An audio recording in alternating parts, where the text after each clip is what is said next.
दोस्तों, आज हम बात करेंगे उस शिक्षा व्यवस्था की जो हमारे देश की रीढ़ की हड्डी होनी चाहिए थी। ये कहानी है सपनों की, संघर्ष की और उस जनता की जिसके बच्चों का भविष्य आज भी अधर में लटका है। ये कहानी है भारत की शिक्षा व्यवस्था की, स्वतंत्रता के पहले, स्वतंत्रता के बाद और आज 2025 में, जब हम विकसित भारत का सपना देख रहे हैं। लेकिन सवाल ये है कि क्या हमारा शिक्षा तंत्र उस सपने को सच करने के लिए तैयार है?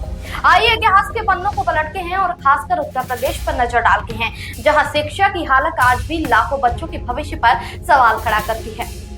1947 में जब भारत आजाद हुआ तब हमारी साक्षरता दर थी सिर्फ 12%। जी हाँ दोस्तों, 88% लोग अशिक्षित थे।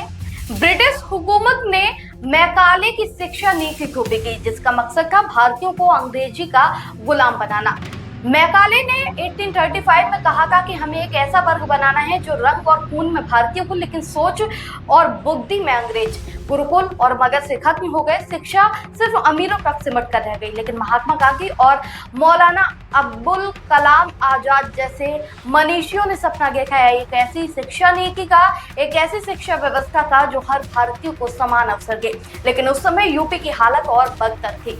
यूपी जो कभी शिक्षा का केंद्र था, बनारस, इलाहाबाद और लखनऊ जैसे शहरों में विद्या की गंगा बहा करती थी, वहां स्कूलों की संख्या ना के बराबर थी।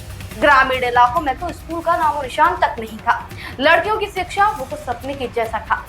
आजादी के बाद मौलाना आजाद बने देश के पहले शिक्षा मंत्री। उन्होंने सपना देखा कि शिक्षा का लोकतंत्रीकरण, हर बच्चे तक स्कूल और भारतीय संस्कृति का सपना। 1948 से 49 में राधाकृष्णन आयोग आया, जिसने विश्वविद्यालय को मजबूत करने की बात कही। 1964 में कोठारी आयोग ने सुझाव दिया कि शिक्षा पर जीडीपी का 6% खर्च हो। लेकिन दोस्तों, आज 2025 में भी हमारा शिक्षा बजट जीडीपी का सिर्फ 3% है। क्या ये सपनों के साथ धोखा नहीं? यूपी में तो हालत और दर्दनाक थी। 1950 से 60 के दशक में यूपी में प्राइमरी स्कूलों की संख्या बढ़ी, लेकिन शिक्षकों की कमी थी। 1970 तक यूपी की साक्षरता दर सिर्फ 21% थी।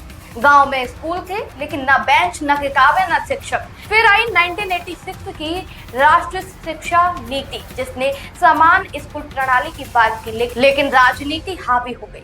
यूपी में शिक्षा पर जाति, धर्म और वोट बैंक की राजनीति ने गहरी छाप छोड़ी है। 1990 के दशक में आर्थिक उदारीकरण आया, प्राइवेट स्कूलों और कॉलेजों की बाढ़ आई, लेकिन यूपी में सरकारी स्कूलों की हालत बद से बदतर होती गई। 2009 में शिक्षा का अधिकार अधिनियम लागू हुआ, जिसने 6 से 14 साल के हर बच्चे को मुफ्त और अनिवार्य शिक्षा का वादा दिया। यूपी में आरटीई के तहत 25% सीटें निजी स्कूलों में गरीब बच्चों के लिए आरक्षित की गई। लेकिन क्या हुआ? निजी स्कूलों ने नियम तोड़े और सरकारी स्कूलों में शिक्षक गैर हाजिर रहे। यूपी की बात करें तो शिक्षा व्यवस्था पर राजनीति का गहरा असर देखने को मिला। 2000 के दशक में सपा और बसपा सरकारों ने स्कूलों की संख्या बढ़ाई, लेकिन गुणवत्ता पर ध्यान नहीं दिया। 2017 में योगी सरकार आई और कुछ कदम उठाए, जैसे 60,000 शिक्षकों की भर्ती और स्कूलों में शौचालय बनवाना जैसा। लेकिन 2024 में डिजिटल अटेंडेंस का नियम लाया गया, जिसका शिक्षकों ने विरोध किया। शिक्षक संगठनों का कहना है कि हमें पढ़ाने को, हमें क्लर्क मत बनाओ।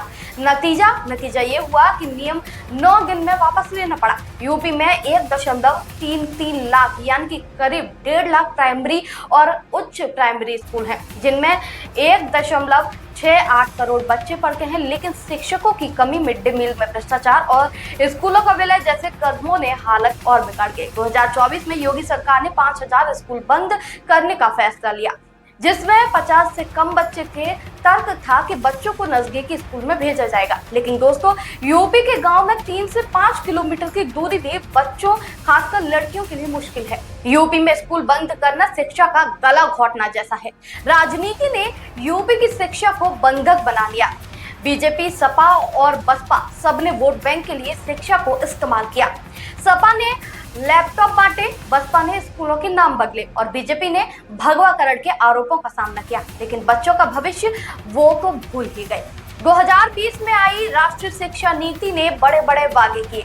100% नामांकन, स्किल्स बेस्ड शिक्षा और डिजिटल लर्निंग। यूपी में एनईपी लागू हो रही है लेकिन धीमी गति से। 2025 में यूपी की साक्षरता दर 78% है, जो राष्ट्रीय औसत 80% से कम है। लड़कियों की साक्षरता में सुधार हुआ लेकिन ग्रामीण क्षेत्रों में ड्रॉप आउट रेट अभी भी 20% है। एनईपी के तहत यूपी में डिजिटल क्लासरूम शुरू हुए लेकिन ग्रामीण स्कूलों में बिजली और इंटरनेट की कमी आज भी है। दिल्ली यूनिवर्सिटी में एनईपी लागू होने से लड़कियों के दाखिले में 30% की कमी आई और यूपी में भी यही हाल है। दोस्तों, 2030 तक भारत को विकसित राष्ट्र बनाना है, लेकिन बिना शिक्षा के ये सपना कैसे पूरा होगा? एनईपी 2020 का लक्ष्य है कि 2030 तक हर बच्चा स्कूल जाए। यूपी में यूपी फ्री एजुकेशन स्कीम के तहत गरीब बच्चों को मुफ्त शिक्षा दी जा रही है, लेकिन चुनौतियां बड़ी हैं। लड़कियों की ड्रॉप आउट दर में 5% से कम करना होगा। डिजिटल गैप, जो कि शहरी और ग्रामीण क्षेत्रों में डिजिटल शिक्षा का अंतर खत्म करना होगा। और अगर यूपी सरकार 2025 से 30 तक शिक्षा बजट को जीडीपी के 6% तक ले जाए और शिक्षकों की भर्ती तेज करे तो बदलाव मुमकिन है, लेकिन इसके लिए राजनीति को पीछे रखना होगा। एक्स पर लोग कह रहे हैं कि शिक्षा पर खर्च नहीं है, निवेश है। दोस्तों, शिक्षा वो हथियार है जो गरीबी, अज्ञानता और असमानता को खत्म कर सकता है। स्वतंत्रता के समय 12% साक्षरता थी, आज 80% है। ये प्रगति है, लेकिन अभी भी 20% लोग अशिक्षित हैं। यूपी में शिक्षा व्यवस्था को सुधारने के लिए सरकार को जागना होगा। बीजेपी, सपा और कांग्रेस, कोई भी हो, जनता का भविष्य पहले आना चाहिए। अमेठी, रायबरेली और यूपी के हर गांव का बच्चा स्कूल जाए, यही हमारा सपना है। तो दोस्तों, यह है भारत और यूपी की शिक्षा की कहानी। ये कहानी अधूरी है, लेकिन हम इसे पूरा कर सकते हैं। सवाल यह है कि क्या हम अपने बच्चों के लिए लड़ेंगे? क्या हम शिक्षा को राजनीति से ऊपर रखेंगे? आपकी राय हमें कमेंट में जरूर बताएं। हमारे चैनल को लाइक, शेयर और सब्सक्राइब करना ना भूलें। जय हिंद, जय भारत।